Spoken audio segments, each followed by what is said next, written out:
नमस्कार मित्रों, स्वागत है हमारे YouTube चैनल पर। और कैसे हो सभी? अच्छे ही होंगे आप सब।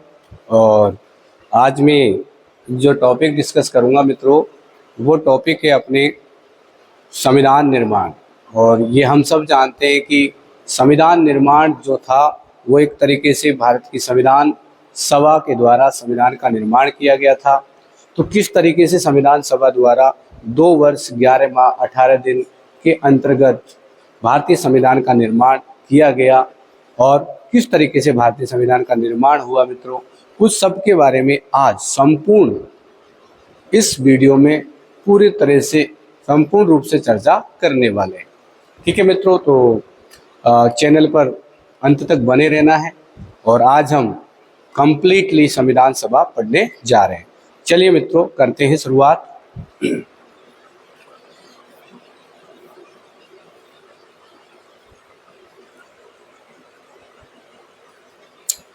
तो करते हैं मित्रों शुरुआत। देखिए, सबसे पहले बात करते हैं संविधान निर्माण की पृष्ठभूमि की। किसकी बात करते हैं?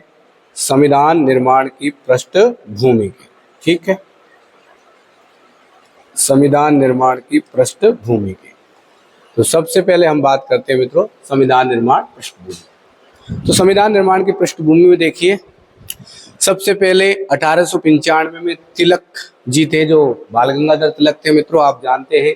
उन्होंने ये भी कहा था कि स्वतंत्रता मेरा जन्मसिद्ध अधिकार है और मैं इसे लेकर रहूंगा। तो कहीं न कहीं वो एक तरीके से स्वशासन चाहते थे, स्वराज चाहते थे, इसलिए उनके द्वारा इस तरीके के मतलब शब्द लोगों के सामने रखे गए, जनता के सामने रखे गए।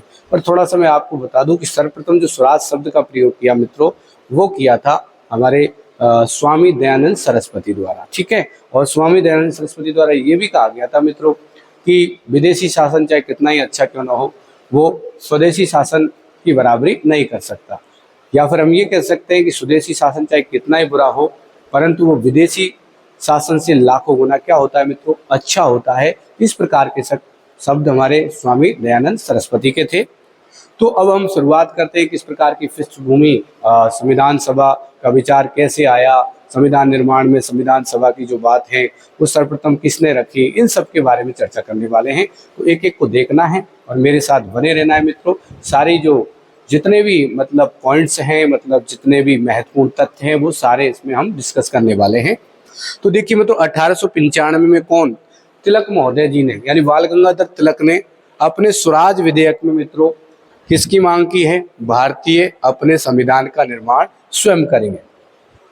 तिलक जी ने कहा कि जो भारतीय हैं उनके संविधान का निर्माण उनके द्वारा ही होना चाहिए, क्योंकि जब हम अपने शासन की बात करते हैं तो अपना शासन वो पूरी तरह से तभी हो सकता है मित्रों जब उसका जो संविधान है, ठीक है, वो हमारे द्वारा क्या किया गया हो, निर्मित किया गया हो, बनाया गया हो।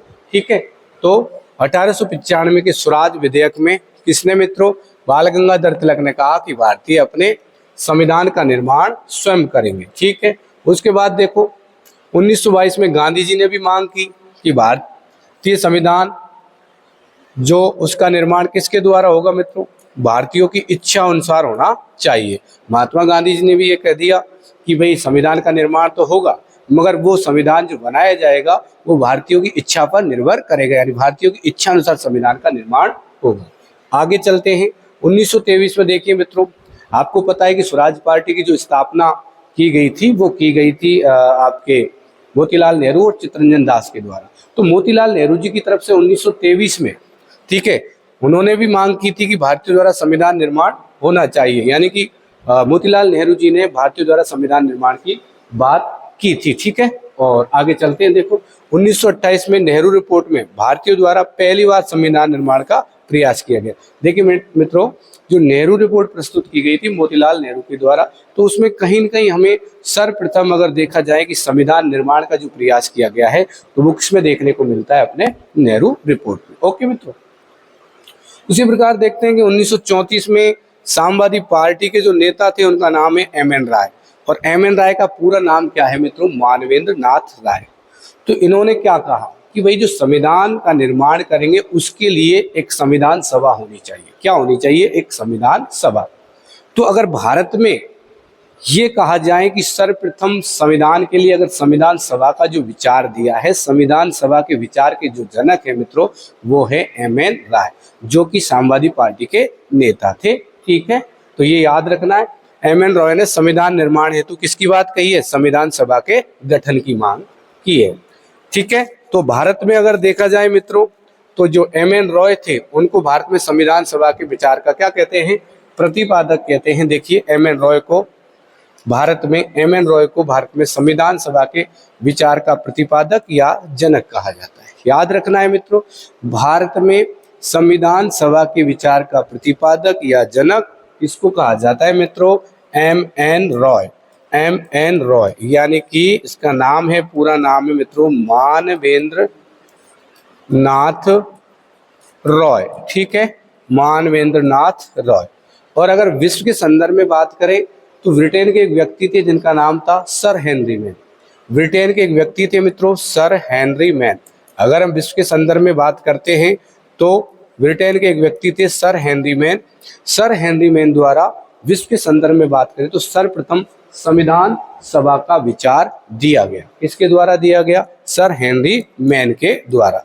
तो विश्व में संविधान सभा के विचार के जो जनक है मित्रों, संविधान सभा के विचार के जो जनक है विश्व के संदर्भ में बात करते हैं तो ब्रिटेन के सर हेनरी मैन। और अगर भारत के संदर्भ में मित्रों बात करें तो कौन है आपके? मानवेंद्र नाथ राय। ओके मित्रों, चलिए हम आगे चलते हैं, आगे बात करते हैं। देखो आगे हम बात करें, थोड़ा सा देखिए आगे हम बात करते हैं मित्रों। तो देखो ये मैं बात बता ही चुका हूँ, विश्व में संविधान सभा के विचार के प्रतिपादक ब्रिटेन के सर हेनरी मैन को माना जाता है। और विश्व का सबसे प्राचीनतम लिखित संविधान की बात करते हैं तो मित्रों आप जानते हो सबसे प्राचीनतम लिखित संविधान अमेरिका का है, जो कि 1787 के फिलाडेल्फिया सम्मेलन में अमेरिका के संविधान का क्या किया गया? निर्माण किया गया था। ठीक है, तो जिसका निर्माण 1787 के फिलाडेल्फिया सम्मेलन में किया गया था। और ये विश्व का सर्वश्रेष्ठ संघात्मक शासन में अध्यक्षीय शासन वाला संविधान। अगर हम ये बात करें मित्रों कि विश्व में सर्वश्रेष्ठ संघात्मक व अध्यक्षीय शासन वाला अगर संविधान है तो वो किसका है मित्रों? अमेरिका का। ठीक है, ठीक है, तो आगे बात करें तो संविधान सभा के गठन की मांग नेहरू जी ने कांग्रेस के फैजपुर में आयोजित अधिवेशन में की थी। तो देखो 1937 कई जगह दे रखा है, 1937 में कांग्रेस का क्या हुआ था मित्रों? फैजपुर अधिवेशन। ठीक है, और फैजपुर अधिवेशन की अध्यक्षता करने वाले कौन थे? खुद स्वयं कौन थे? नेहरू जी थे। ठीक है, तो नेहरू जी ने इस फैजपुर अधिवेशन में, ठीक है, संविधान सभा के गठन की मांग की है। किसके गठन की मांग की है भाई? संविधान सभा के गठन की मांग की है। संविधान सभा के गठन की क्या की है मित्रों? मांग की है। तो संविधान सभा के गठन की मांग करने वाले फैजपुर अधिवेशन में मित्रों कौन थे? नेहरू जी थे। और फैजपुर अधिवेशन जो कांग्रेस का हुआ उसकी अध्यक्षता भी नेहरू जी के द्वारा की गई थी। ये थोड़ा सा याद रख लें। देखिए अगला जो अधिवेशन हुआ है, देखो 1938 में हरिपुरा अधिवेशन। ठीक है, कौन सा अधिवेशन? हरिपुरा अधिवेशन, जिसकी अध्यक्षता की है मित्रों देखो सुभाष चंद्र बोस ने। किसने की है? सुभाष चंद्र बोस ने। इसमें फिर से नेहरू जी के द्वारा दोहराया गया कि भारत जो संविधान निर्माण होगा वो संविधान सभा के द्वारा होगा, मगर जो संविधान सभा है उसका गठन एक तरीके से वैश्य मताधिकार के आधार पर किया जाएगा, ऐसा कहा है किसने? नेहरू जी ने। तो देख लीजिए एक बार, देखो सुभाष चंद्र बोस की अध्यक्षता में आयोजित 1938 के क्या मित्रों हरिपुरा अधिवेशन में नेहरू जी ने वैश्य मताधिकार के आधार पर संविधान सभा के गठन की मांग की। नेहरू जी ने किसके आधार पर? वैश्य मताधिकार के आधार पर संविधान सभा के गठन की मांग की है। आगे देखें, देखिए मित्रों 1940 में अगस्त प्रस्ताव पारित हुआ और यहाँ पर देखो भारतीयों द्वारा संविधान निर्माण की मांग को स्वीकार कर लिया गया।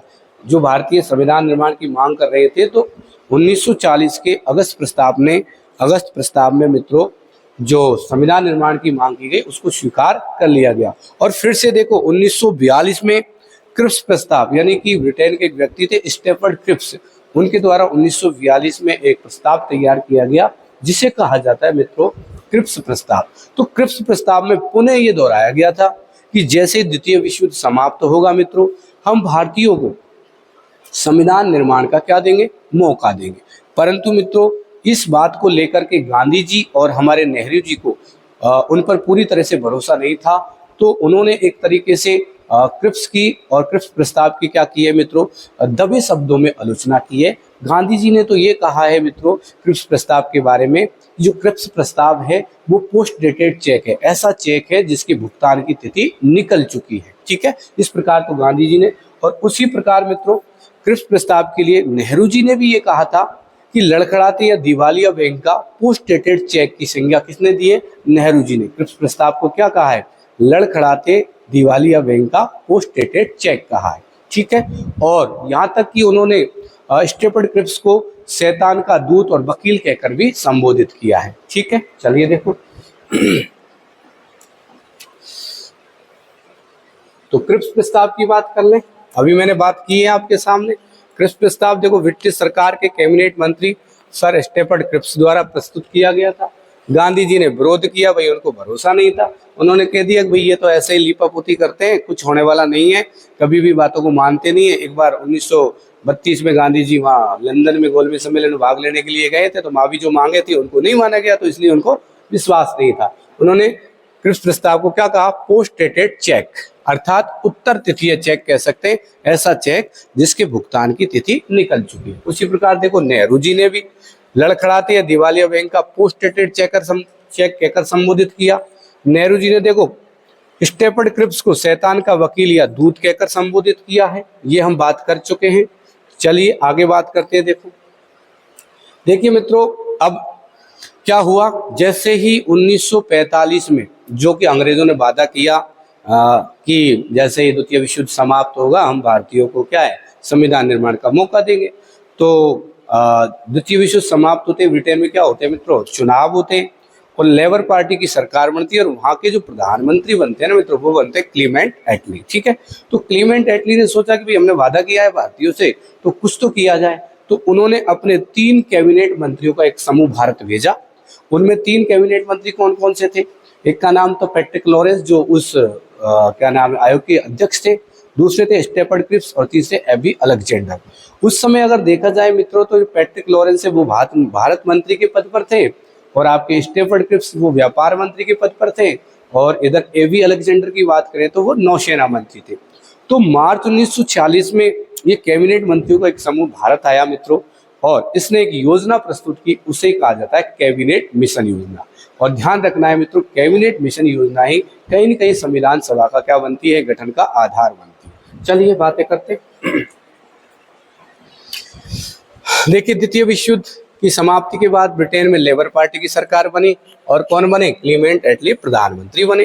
कैबिनेट मिशन की घोषणा देखो 19 फरवरी 1946 के द्वारा 40 में की गई थी। घोषणा तो की गई 19 फरवरी 1946, और कैबिनेट मिशन भारत कब आया है, 24 मार्च 1946। याद रखना है, कैबिनेट मिशन की घोषणा 19 फरवरी 1946, जबकि भारत आया 24 मार्च 1946 को। उद्देश्य क्या था भाई इसका, भारतीय राजनीतिक नेतृत्व को सत्ता हस्तांतरण करने पर चर्चा। ठीक है, इसका उद्देश्य था कि भारतीयों को उसकी सत्ता का राजनीतिक रूप से हस्तांतरण करना है, तो उस पर चर्चा करने हेतु क्लीमेंट एटली द्वारा ये क्या नाम है, कैबिनेट मिशन भारत भेजा गया। ये 3 कैबिनेट मंत्रियों का एक दल था। ठीक है, जिसमें पहले थे देखो पैट्रिक लॉरेंस। कौन थे, पैट्रिक लॉरेंस जो भारत मंत्री के पद पर थे उस समय। दूसरे देखो स्टेफर्ड क्रिप्स जो क्या थे मित्रों, व्यापार मंत्री के पद पर थे। और तीसरे एबी अलेक्जेंडर जो क्या थे मित्रों, नौसेना मंत्री। अब देखिए कैबिनेट मिशन ने संविधान सभा के गठन के संबंध में योजना प्रस्तुत की, जिसे ही हम क्या कहते हैं, कैबिनेट मिशन योजना के नाम से जानते हैं। चलिए आगे चलते हैं। देखो कैबिनेट मिशन द्वारा निर्धारित संविधान सभा का स्वरूप, किस तरीके से कैबिनेट मिशन ने संविधान सभा का स्वरूप क्या किया मित्रों, तैयार किया। तो देखिए जो कैबिनेट मिशन था उसने संविधान सभा में कुल सदस्यों का डिसाइड की मित्रों 389। ठीक है, कितनी डिसाइड की थी, 389 डिसाइड की थी, है ना मित्रों। और 389 में उन्होंने ये बताया कि जैसे 292, देखो उस समय भारत जो था ना मित्रों वो 2 भागों में विभाजित था एक तरीके से। कुछ क्षेत्र ऐसा था जिस पर ब्रिटिश राज्य का अधिकार था, यानी कि ब्रिटिश आधिपत्य था, जिसे ब्रिटिश भारत कहते थे।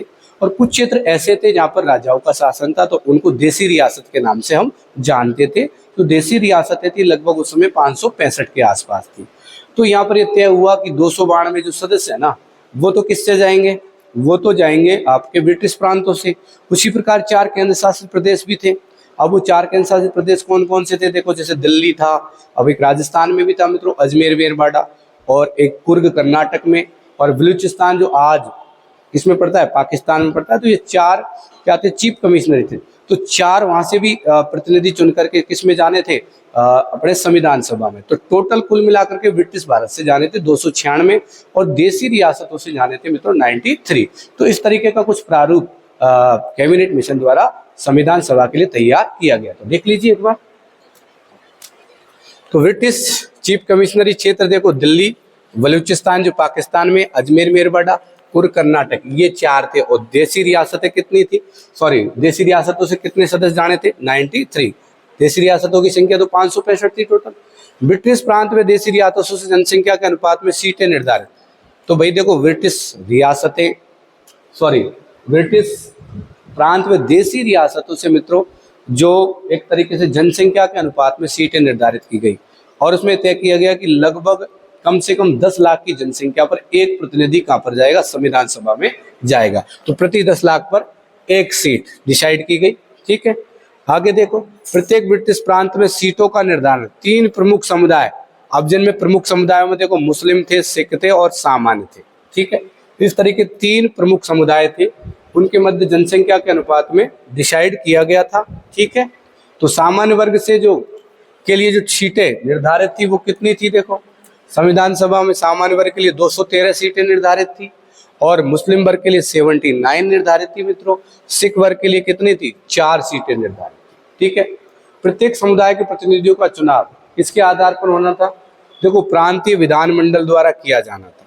प्रत्येक समुदाय के, ठीक है, प्रतिनिधियों का चुनाव कौन करेगा, प्रांतीय विधानमंडल करेगा, और उस समुदाय के जो सदस्य हैं उनके द्वारा आनुपातिक प्रतिनिधित्व की एकल संक्रमणीय मत पद्धति के आधार पर प्रतिनिधियों को क्या किया जाएगा, चुना जाएगा।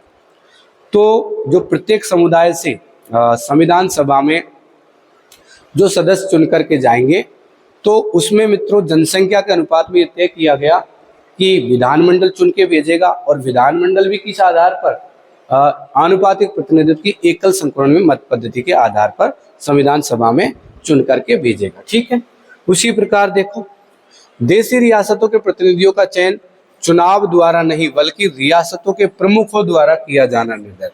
जो देसी रियासत थी उसमें तय किया गया कि देसी रियासतों से कोई चुनाव नहीं होगा, कोई भी चयनित होकर चुनाव के आधार पर चुनकर के संविधान सभा में नहीं भेजा जाएगा। ये तय किया गया कि देसी रियासतों के जो शासक है, राजा है, वो अपने मन से यानी अपने मन मर्जी से किसी एक प्रतिनिधि को चुन करके भेजेंगे। इस तरीके का प्रावधान। ठीक है, संविधान सभा, अब देखो संविधान सभा के बारे में अगर हम बात करें तो यहाँ देखा हमने कुछ संविधान सभा में कुछ प्रतिनिधि तो ब्रिटिश प्रांतों से तो निर्वाचित होंगे, यानी कि चुनाव के द्वारा जाएंगे, जबकि जो देसी रियासतें हैं वहां से वो केवल मनोनीत होकर जाएंगे, यानी कि ठीक है। तो इस आधार पर हम इसको कह सकते थे क्या, संविधान सभा को संविधान सभा आंशिक रूप से तो चुनी हुई थी और आंशिक रूप से क्या थी, नामांकित या मनोनीत। तो ये भी कह सकते हैं कि संविधान सभा आंशिक रूप से निर्वाचित और आंशिक रूप से मनोनीत थी, क्योंकि 93 में जो सदस्य थे देसी रियासतों से वो मनोनीत होंगे, बाकी ब्रिटिश प्रांतों से उनका चयन होगा, चुनाव के द्वारा भेजा जाएगा। इस तरीके की बातें थी। निर्वाचन अप्रत्यक्ष रूप से प्रांतीय विधानमंडल के सदस्यों द्वारा किया गया था। तो ध्यान रखना, सीधे जनता ने प्रतिनिधियों को नहीं चुना है, संविधान सभा के सदस्यों को नहीं चुना है।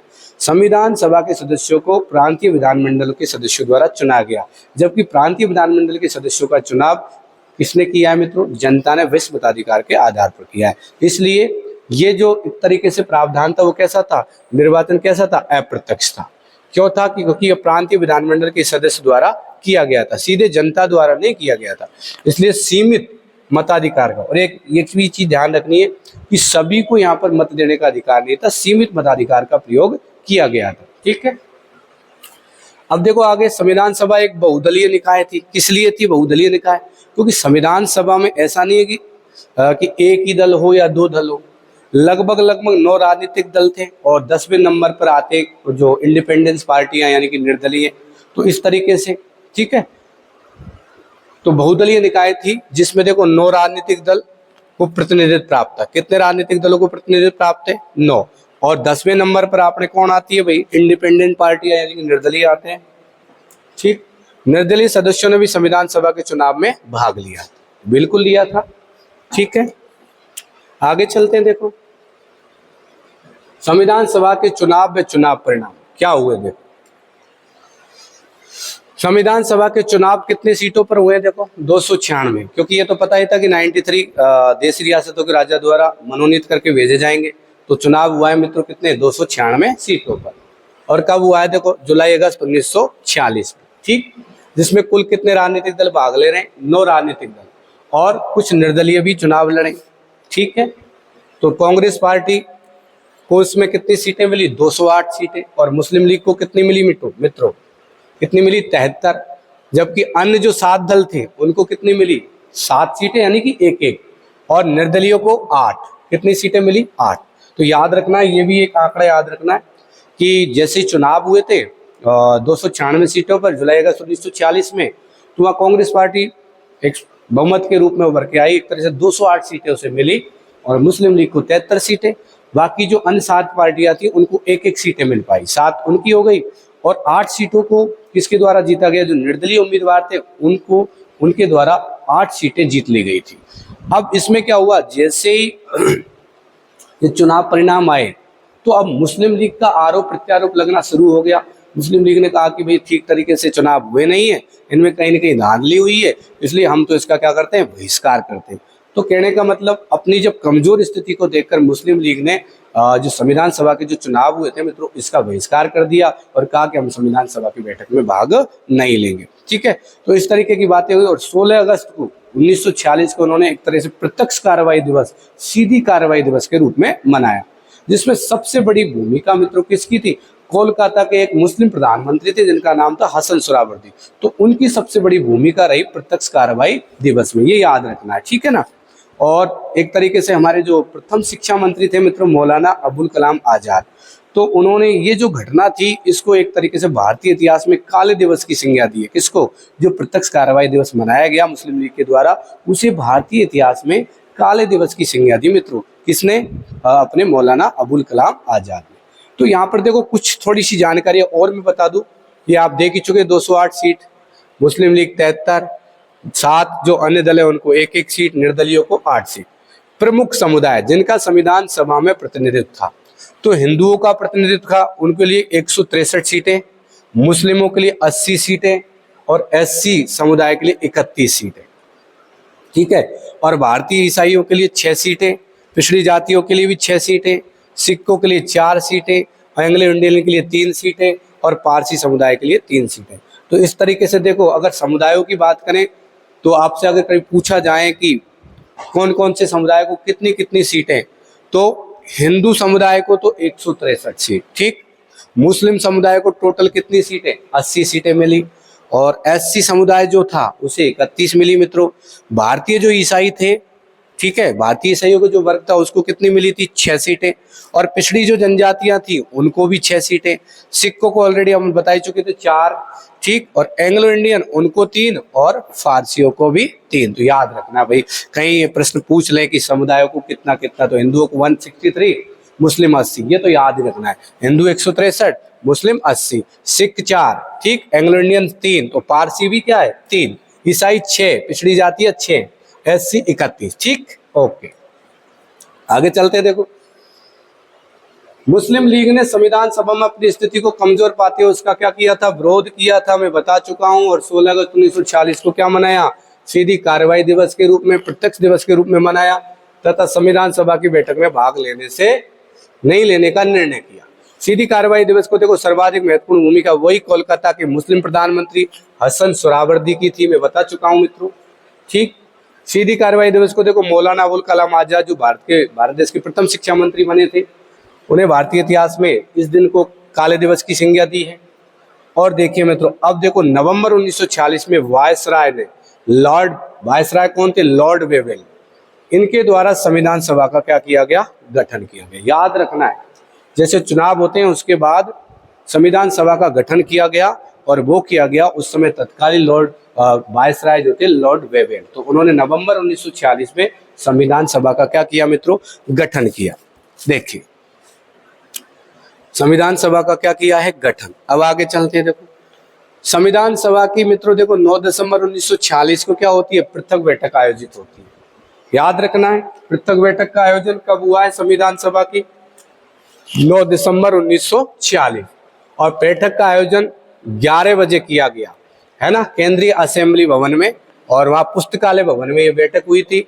ठीक है, अब जैसे देखो बताते हैं लोग, मतलब बहुत सारे सोर्सेज बताते हैं कि इस प्रथम बैठक में लगभग 207 सदस्यों ने भाग लिया, मगर फिर भी देखो मित्रों एम लक्ष्मीकांत की जो बुक है उसमें कहीं ना कहीं 211 सदस्य दे रखे हैं, तो आपको दोनों ही याद रखना है, 211 207, ये भी आंकड़ा मिलता है, ये भी मिलता है, तो वो ऑप्शन के ऊपर निर्भर करेगा क्या होगा। तो याद रखना है कुल कितने सदस्यों ने, 207 या 211 सदस्यों ने संविधान सभा की प्रथम बैठक में भाग लिया।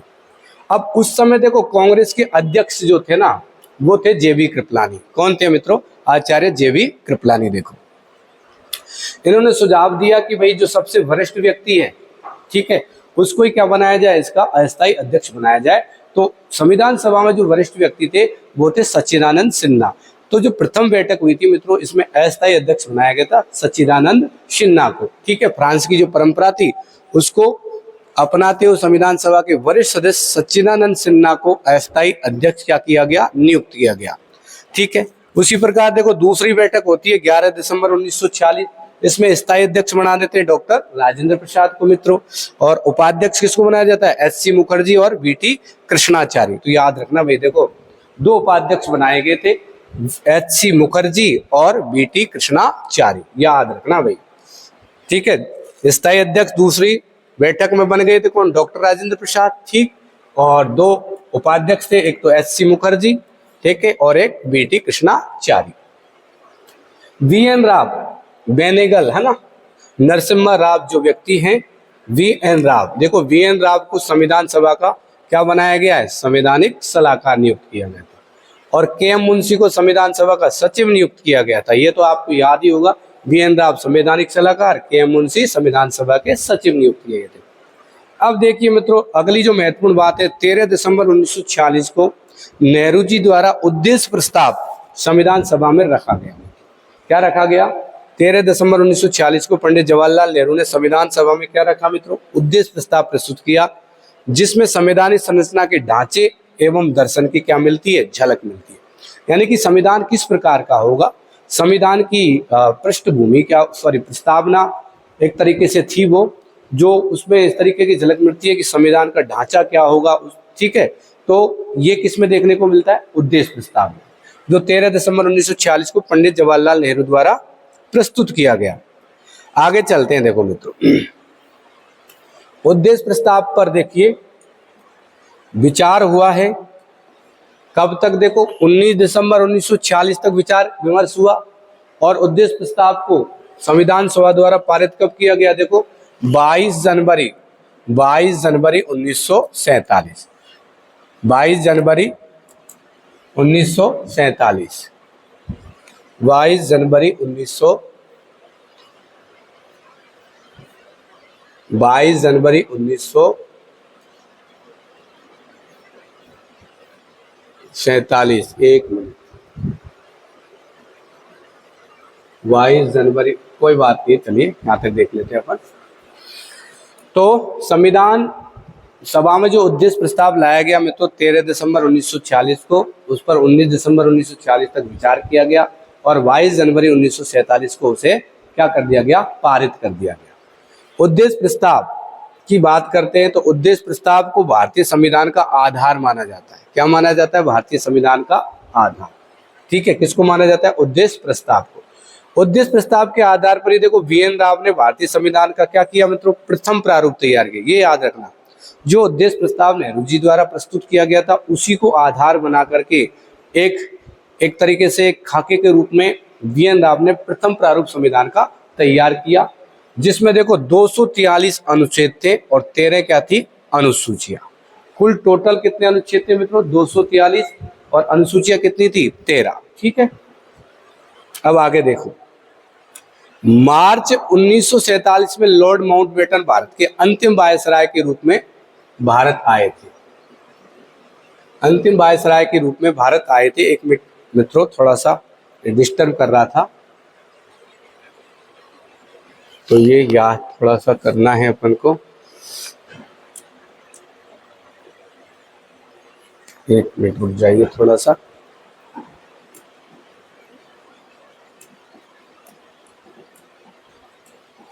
एक मिनट दोबारा देख लेते हैं, थोड़ी सी फाइल में थोड़ा मिस्टेक हो गया, कोई बात नहीं है, अभी निकालते हैं अपने।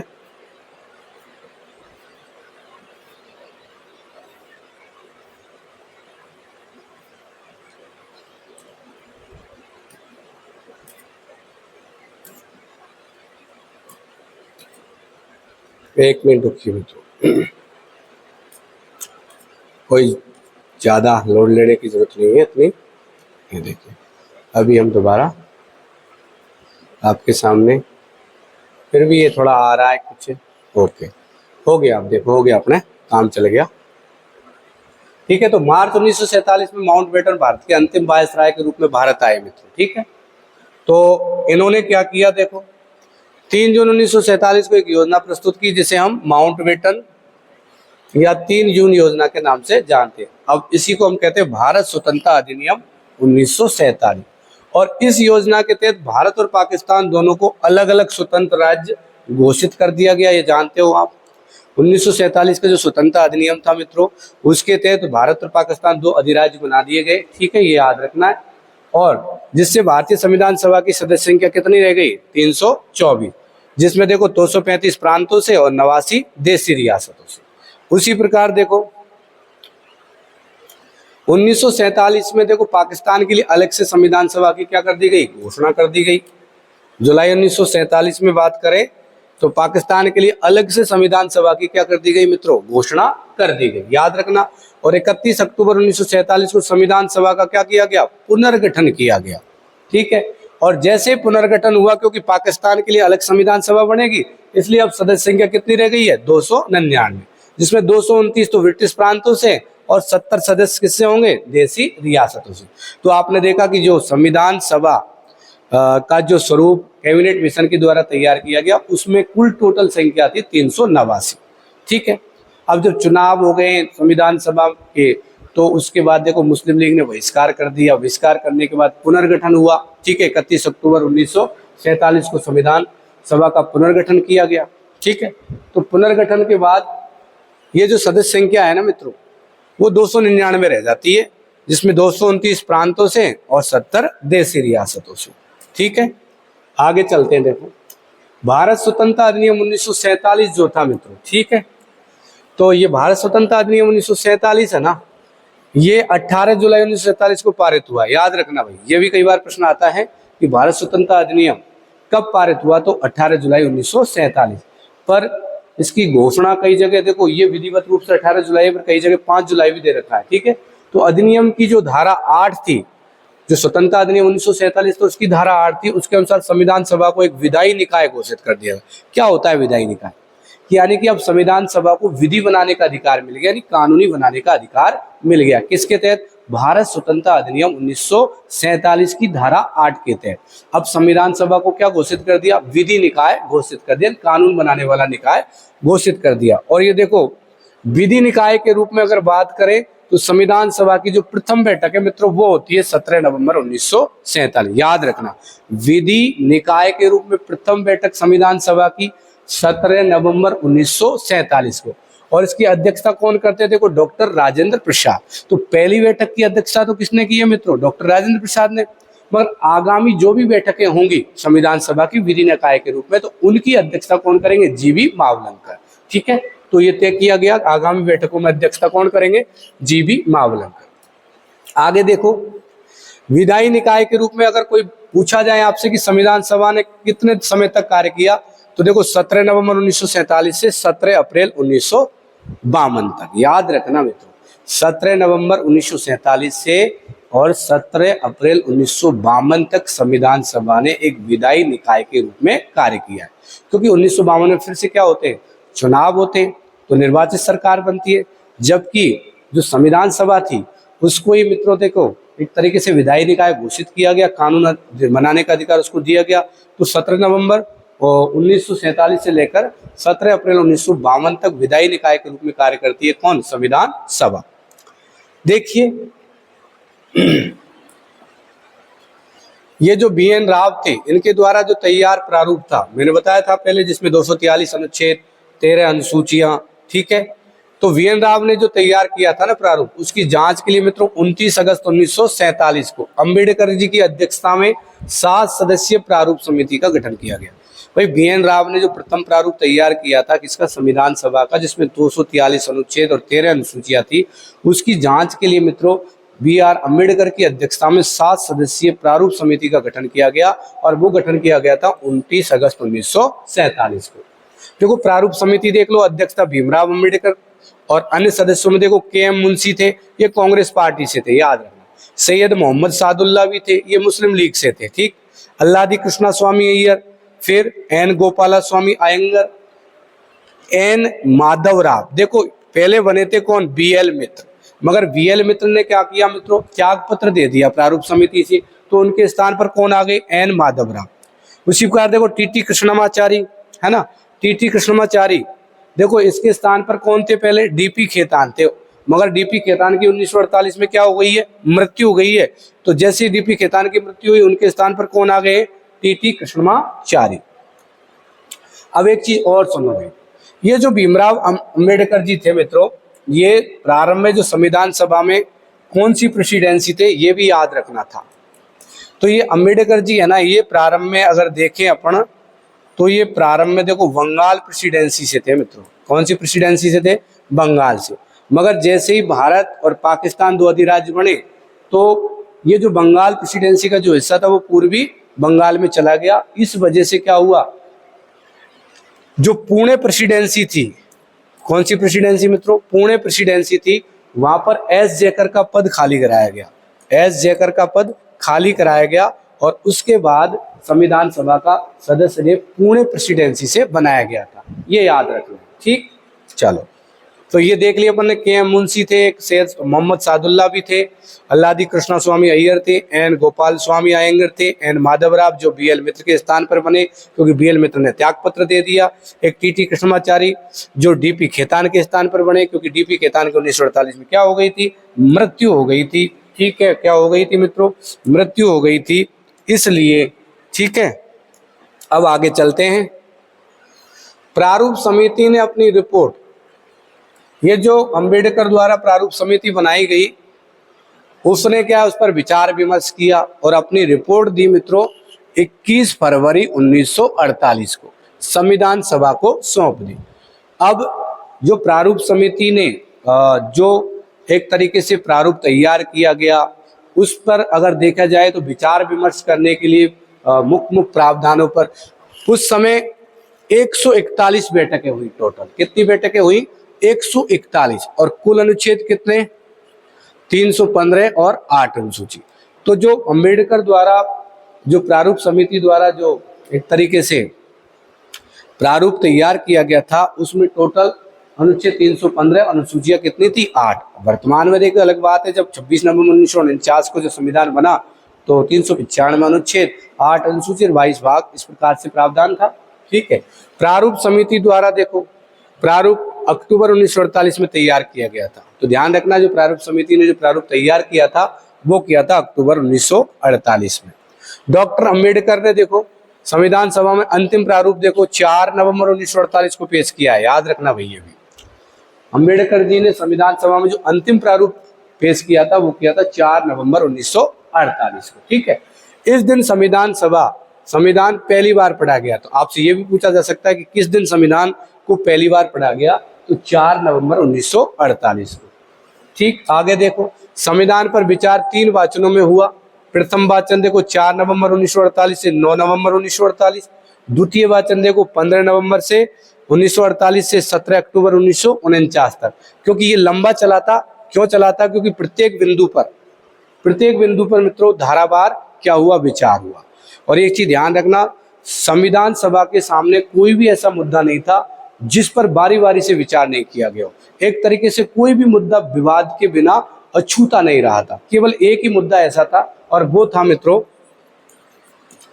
वयस्क मताधिकार, जो बिना किसी विवाद के पारित हो गया था। ये याद रखना, संविधान सभा के पास एक ही प्रस्ताव, एक ही मुद्दा ऐसा था जो बिना किसी विवाद के पारित हो गया था, वो होता मित्रों वयस्क मताधिकार। बाकी सब पर बारी बारी से बहस हुई है, विचार विमर्श हुआ है। ठीक है, याद रखना है।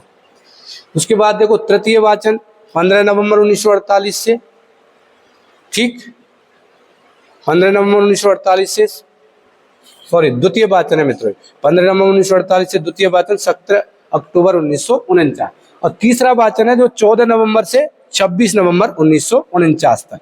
ठीक है, तो 26 नवंबर 1949 को देखो भारतीय जनता ने संविधान को अंगीकृत, अधिनियमित और आत्मार्पित कर लिया। यानी कि एक तरीके से 2 वर्ष 11 माह 18 दिन के अथक प्रयास के द्वारा भारतीय संविधान का निर्माण हुआ और 26 नवंबर 1949 को भारतीय संविधान बनकर के मित्रों तैयार हुआ।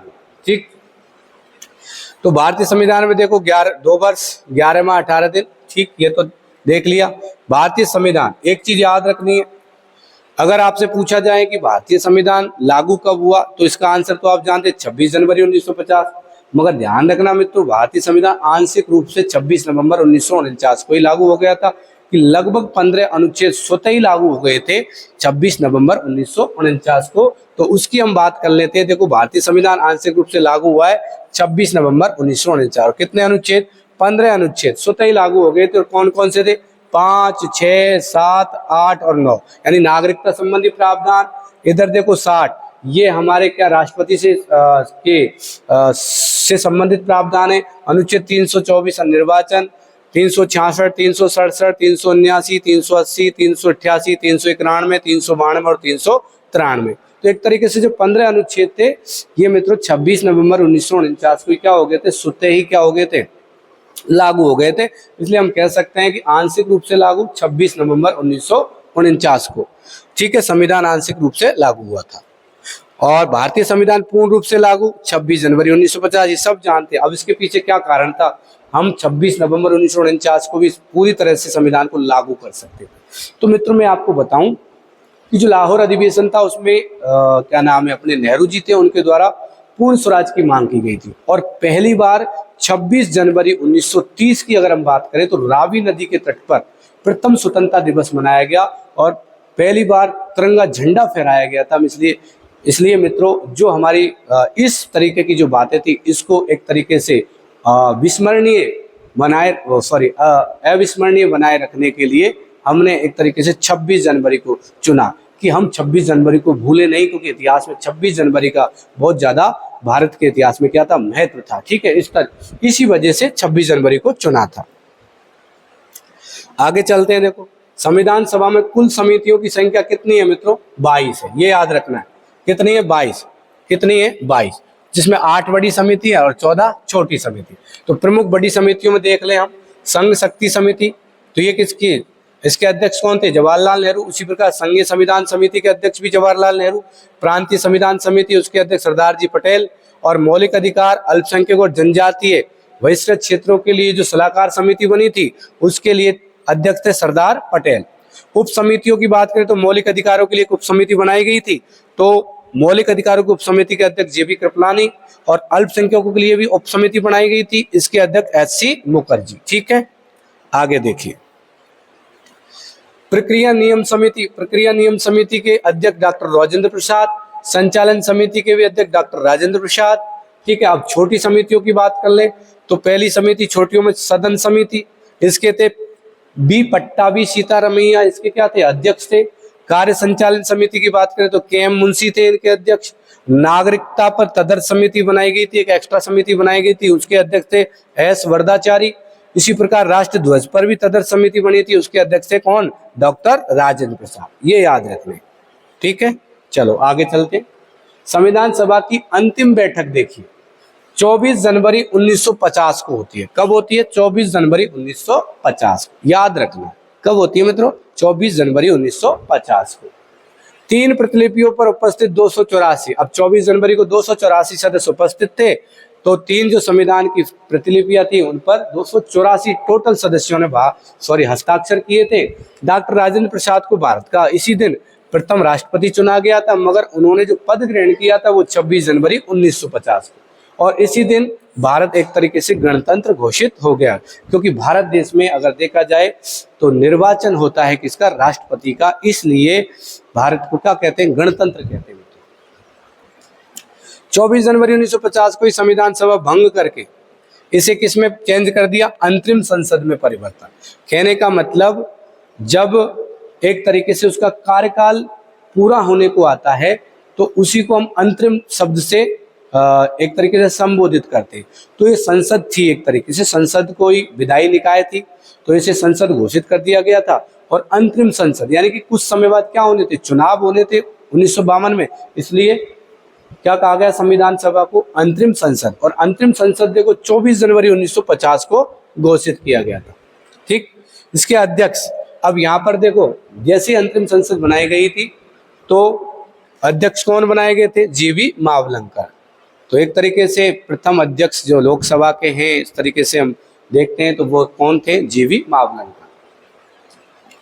आगे देखो, संविधान सभा ने 24 जनवरी 1950 से, जिस प्रकार देखो विधायी निकाय के रूप में 17 नवंबर 1947 से 17 अप्रैल 1952 तक कार्य किया था, उसी प्रकार अंतरिम संसद के रूप में कार्य किया है। देखो संविधान सभा ने 24 जनवरी 1950 से 17 अप्रैल 1952 तक। ठीक, 26 नवंबर 1949 को अपनाए गए संविधान में कुल कितने अनुच्छेद, 395 और 8 अनुसूचियां थी। याद रखना, जो 26 नवंबर को हमारा संविधान अपनाया गया था उसमें 395 अनुच्छेद और 8 अनुसूचियां थी। संविधान निर्माण में लगभग 64 लाख रुपए खर्च हुए थे, ये भी याद रखना। संविधान में कुल अधिवेशन 12 हुए थे और संविधान निर्माण के लिए 11 अधिवेशन जिम्मेदार है। ठीक है, कुल महिला सदस्य संविधान सभा में 15 थी। कितनी थी, 15। महिला सदस्यों का नेतृत्व किसने किया था, हंसा मेहता ने। किसने किया था मित्रों, हंसा मेहता ने। देखो याद रखना है, महिला सदस्यों का नेतृत्व किसने किया है, हंसा मेहता ने। ठीक, एकमात्र मुस्लिम महिला जो थी संविधान से, बेगम एजाज रसूद, ये भी याद रखना है। संविधान पर हस्ताक्षर करने वाली महिलाओं की संख्या कितनी है, 8। संविधान सभा की कुल बैठक कितनी हुई थी मित्रों, 161। संविधान पर हस्ताक्षर करने वाले प्रथम व्यक्ति देखो आपको पता है, जवाहरलाल नेहरू जी। ठीक है, संविधान पर हस्ताक्षर करने वाले राजस्थान के प्रथम व्यक्ति कौन है, बलवंत राय मेहता, याद रखना। अंतिम रूप से हस्ताक्षर डॉक्टर राजेंद्र प्रसाद। मगर कई जगह नाम फिरोज खान का भी मिलता है कि संविधान पर अंतिम रूप से हस्ताक्षर करने वाले जो संविधान सभा के सदस्य थे वो फिरोज खान थे, मगर अपने ज्यादातर किसका नाम आता है, डॉक्टर राजेंद्र प्रसाद का। आगे देखो, संविधान सभा के प्रथम वक्ता के रूप में अगर बात करते हैं तो कौन है, आपने सर्वपल्ली राधाकृष्णन। और संविधान सभा ने 22 जुलाई 1947 को तिरंगे झंडे को राष्ट्र ध्वज के रूप में मान्यता दी। ये भी याद रखना भाई कि संविधान सभा ने तिरंगे झंडे को एक तरीके से राष्ट्रीय ध्वज के रूप में मान्यता कब दी है, तो वो दी है 22 जुलाई 1947 को, याद रखना। और देखो मई 1949 में राष्ट्रमंडल में भारत की सदस्यता को औपचारिक स्वीकृति, यानी कि भारत की जो राष्ट्रमंडल जो था उसमें भारत की जो सदस्यता थी उसे संविधान सभा ने 1949 में एक तरीके से औपचारिक स्वीकृति दे दी थी।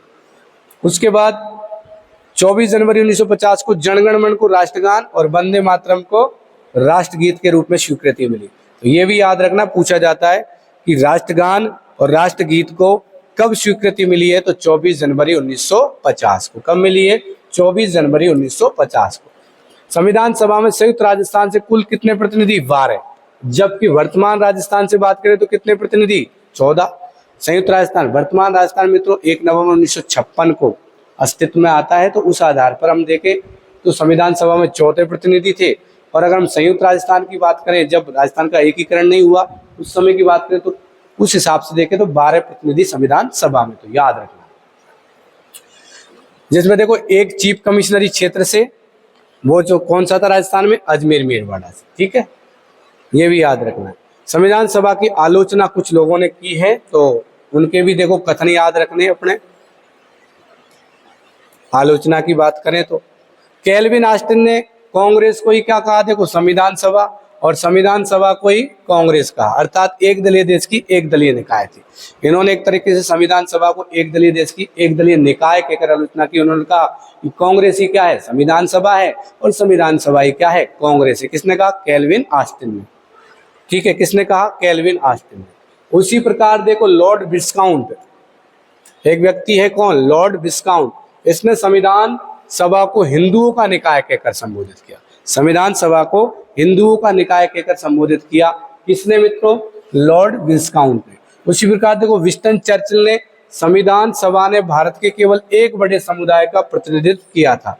विंस्टन चर्चिल कहते हैं कि संविधान सभा ने केवल भारत के एक बड़े समुदाय का ही क्या किया है? प्रतिनिधित्व किया है। कहने का मतलब हिंदू समुदाय का क्या किया है? प्रतिनिधित्व किया। इस तरीके से आलोचना हुई है, मगर ऐसा नहीं था। उसमें सभी समुदायों को प्रतिनिधित्व संविधान सभा में दिया गया था। मैंने आपको बताया था आंग्ल भारतीय, भारतीय ईसाई, एंग्लो इंडियन, ये जो अलग अलग अनुसूचित जाति, अन्य पिछड़ा वर्ग, हिंदू, मुस्लिम, पारसी, सभी समुदायों का प्रतिनिधित्व था। मगर ये आलोचना करने वाले तो ठीक है, आलोचना करेंगे।